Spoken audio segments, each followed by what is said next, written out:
Soup घ्या. हो, ही bag जरा इथे ठेवतो. अहो अण्णा, अशी दगदग करू नका, नाही तर तुमची सून मला ओरडेल, काळजी घेत नाही म्हणेल. नाही हो, असं काही म्हणणार नाही ती. तिला ठाऊक आहे तुम्ही किती काळजी घेता माझी ती. हो ना, मग जायची एवढी घाई का तुम्हाला? आज माझा मोठा मुलगा येतोय ना परत. मग उद्या जय आणि आदिती मला विरारला नेऊन सोडतील. मग उद्या धावपळ नको ना, म्हणून आजच आवरून ठेवतोय. हो, पण आता बास झालं. उरलेली तयारी आदिती करेल नंतर.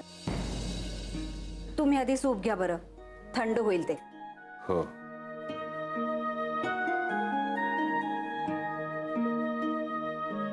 वहिनी, खरं सांगू,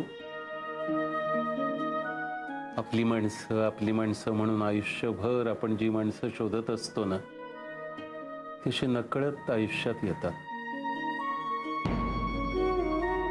शोधायची नजर हवी. रक्ताच्या नात्यापेक्षाही जवळची असतात ती.